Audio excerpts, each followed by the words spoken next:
Bonjour à tous et bienvenue dans votre journal du week-end. Tout de suite, les titres de l'actualité. Un anticorps efficace contre le variant Delta aurait été découvert par le fabricant chinois de vaccins Sinopharm. Cette trouvaille pourrait bien permettre d'endiguer la mutation du virus. La province du Hunan fait face à une flambée épidémique au Covid-19 ces derniers jours. Une situation inacceptable pour la ville touristique de Zhangguahe qui a décidé de sanctionner 20 officiels et titulaires de postes publics pour manque de réaction. Vigilance également sur le marché des puces électroniques. La crise sanitaire a engendré une forte hausse des fraudes dans ce secteur, désormais dans le viseur des autorités chinoises. Les vins chinois, eux, se portent très bien. Ils sont même en plein essor sur le marché occidental, principalement ceux de la province de Ningxia qui prennent la tête des exportations vers l'Europe. Et puis nous terminerons ce journal sur le plateau Qinghai-Tibet, au nord-ouest de la Chine, où se trouve la maison du panda de Xining. Elle est actuellement la plus grande du genre en Chine et attire chaque année des millions de visiteurs.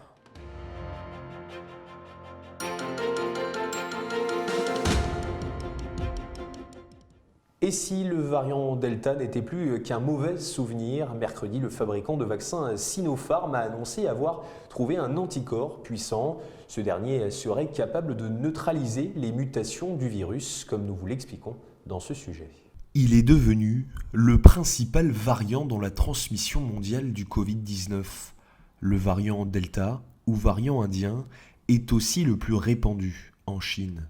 Mais mercredi, le fabricant chinois de vaccins Sinopharm a annoncé que l'une de ses équipes de recherche avait découvert un anticorps qui pourrait à court terme être efficace dans le traitement préventif et précoce du Covid-19 provoqué par ce variant.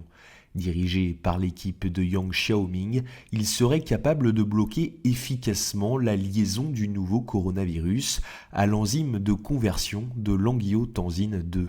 Plus concrètement, l'anticorps découvert permettrait d'empêcher le virus d'infecter les cellules et de réduire de façon significative les inflammations pulmonaires. Sinopharm a fait savoir que l'application clinique de cet anticorps appelé 2B11 progressait rapidement. Le laboratoire chinois a l'espoir de pouvoir dès que possible l'appliquer en Chine. Ces recherches devraient constituer une arme utile contre la mutation du virus. Et le laboratoire chinois Sinopharm est aussi à la une de l'actualité aux Émirats arabes unis. L'État fédéral a approuvé l'utilisation dans le pays du vaccin du laboratoire pour les enfants âgés de 3 à 17 ans, une décision basée sur des résultats d'études cliniques très positifs. Cette semaine, le ministère de la Santé et de la Prévention des Émirats arabes unis a approuvé l'utilisation dans le pays du vaccin du laboratoire chinois Sinopharm. Déjà produit localement, ce vaccin pourra désormais être administré aux enfants âgés de 3 à 17 ans. Cette décision se base sur les résultats très positifs des études cliniques menées dans l'État fédéral. Pour le moment, le pays du Golfe a déjà administré plus de 15,5 millions de doses de vaccins. Plus de 64% de la population du pays a déjà reçu plus de 2 doses de vaccins.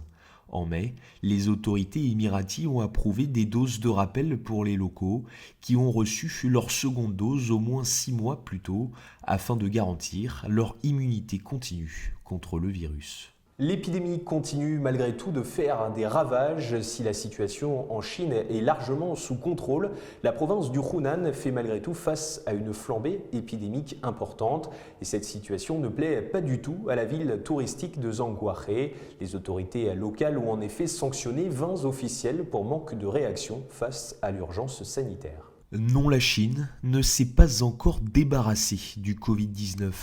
En effet, depuis plusieurs jours, la province du Hunan enregistre un nombre important de contaminations. Pour preuve, mercredi, 15 nouveaux cas ont été détectés. Si ces chiffres restent bien inférieurs au reste du monde, cette flambée épidémique dérange les autorités de la ville de Zhangjiakou. Selon eux, cet épisode épidémique aurait pu être évité si les mesures drastiques d'isolement avaient été mises en place plus rapidement. Conséquence, 20 officiels et titulaires de postes publics ont été sanctionnés. On y retrouve des responsables du district et des membres du personnel de gestion de l'hôpital. Dans le même temps, la ville de Zankiaré a ordonné à tous ses résidents et touristes de ne pas quitter la ville et de coopérer aux mesures de contrôle de l'épidémie. Depuis le 29 juillet, des tests d'acide nucléique sont effectués dans toute la ville, certains groupes clés ayant même été testés 3 fois pour éviter tout risque de transmission. D'autres secteurs inquiètent aussi les autorités chinoises. C'est le cas du marché des puces électroniques. La sortie des différents confinements à travers le monde a engendré une forte hausse de la demande, provoquant une pénurie. Une situation que certains essayent de tirer à leur avantage en gonflant les prix sans tenir compte des demandes de l'administration d'État. Renforcer la surveillance sur le marché des puces électroniques, voilà le nouveau mot d'ordre de l'administration d'État. Si la sortie des différents confinements à travers le monde a engendré une forte hausse de la demande en puces depuis décembre 2020, elle a aussi provoqué une pénurie. Plusieurs secteurs ont ainsi été touchés, comme l'industrie automobile et les fabricants de smartphones. Mais comme souvent, les pénuries engendrent différents effets pervers difficiles à maîtriser.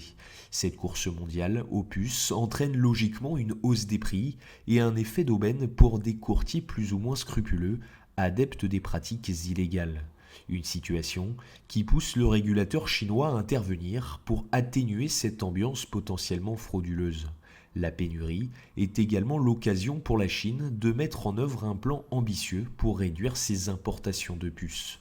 Au niveau mondial, le leader du marché, Taiwan Semiconductor Manufacturing Co., a annoncé avoir affecté davantage de capacités de production aux puces pour véhicules. L'entreprise ne pronostique cependant pas la fin de la pénurie avant 2023. Les plateformes de vidéo streaming sont-elles dans le collimateur de l'administration chinoise en charge du cyberespace? Elle vient de publier une note identifiant une série de dangers que représenteraient les nouvelles technologies pour les mineurs en Chine, interdisant au passage à tout mineur de moins de 16 ans de se mettre en scène dans des vidéos en ligne. Depuis plusieurs années, les autorités chinoises nourrissent des craintes pour la santé mentale et physique des jeunes Chinois. Selon elle, ils consacreraient trop de temps aux écrans, aux jeux vidéo et jeux en ligne, mais aussi aux réseaux sociaux. Pour lutter contre ce danger, l'administration chinoise en charge du cyberespace a publié une note dans laquelle elle identifie une série de dangers que représenteraient les nouvelles technologies pour les mineurs en Chine.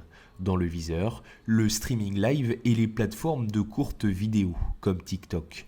L'administration va même jusqu'à interdire à tout mineur de moins de 16 ans de se mettre en scène dans des vidéos diffusées en ligne. L'objectif, lutter contre le cyberharcèlement parfois pratiqué sur ces plateformes. Si la mesure n'est pas appliquée, ces géants du numérique s'exposent à des sanctions financières importantes.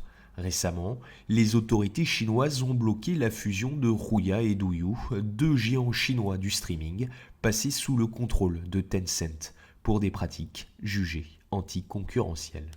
La Chine a battu le Japon lors de plusieurs matchs consécutifs pour remporter son 4e titre consécutif dans la compétition par équipe de tennis de table femmes aux Jeux Olympiques de Tokyo le 5 août. Depuis l'introduction de l'épreuve par équipe aux Jeux de Beijing en 2008, la Chine a été la seule équipe à avoir remporté le titre à chaque édition des Jeux. Depuis leur demi-finale en simple, Sung Yisha a de nouveau vaincu l'espoir local, Mima Ito. C'est finalement Wang Mayu qui a offert le titre à l'équipe de Chine avec une victoire contre Mia Hirano.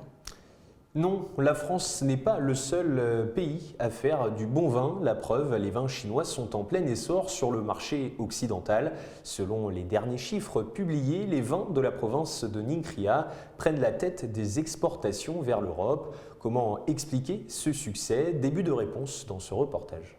Ils sont en plein essor sur le marché occidental.